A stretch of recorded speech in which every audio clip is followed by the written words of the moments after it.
Good morning, everybody. So I got a question about some of the questions on your performance task relating to stare and a star and the preterite or imperfect. So I wanted to review a couple things about that. So I'm going to take the information from your slides review, which you can find in Google Classroom. It'll be right beneath the performance task. So when you're working your way through the slides, slide number 7 looks like this.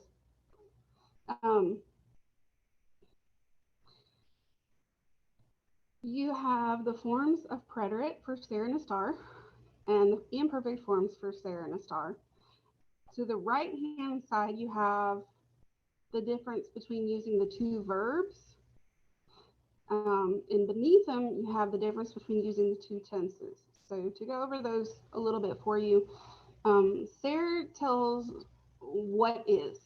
It's generally used to describe something that's unchanging.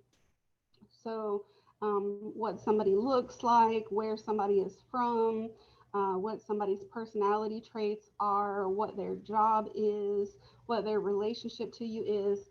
So things like, I am a teacher, I am short, I am sociable, I am the mother of Jacob and Tabitha, I am from Georgia.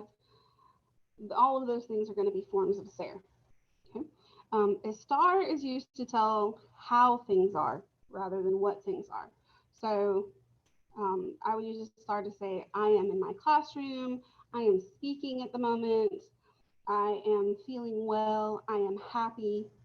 All of those things are some of the conditions for a star.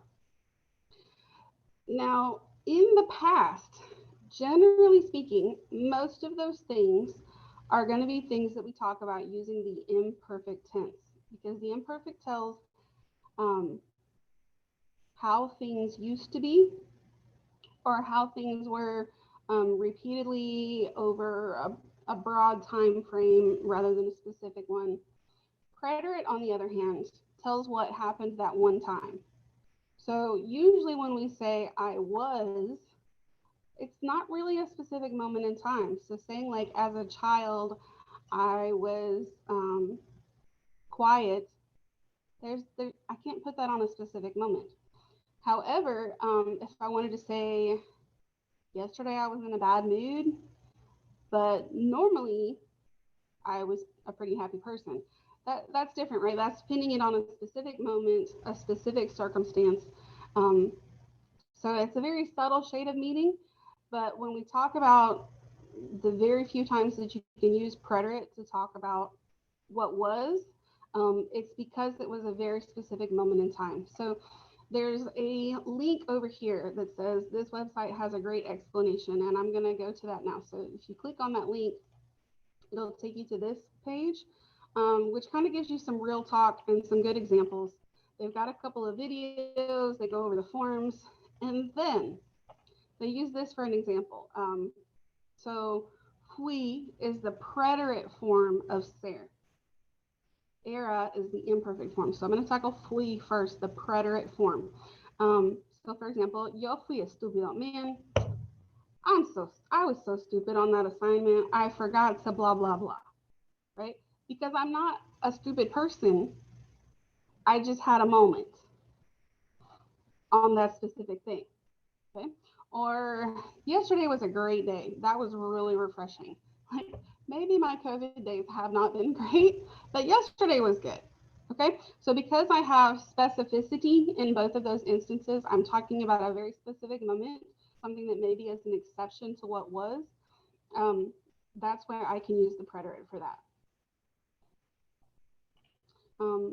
It goes on to say there are two forms of a star, but generally there's not a specific moment to tell how you were, or you can maybe use it to say where you were, like, oh, I was there just for a couple minutes yesterday, or I was at that party, like a specific thing. So that's why I didn't ask you to differentiate the preterite and imperfect forms of a star, is because usually there's not even a preterite use of it. So going back to the performance task, the first thing asks you to pick between ser and a star. Are we talking about what is or was, or are we talking about how it was? Okay.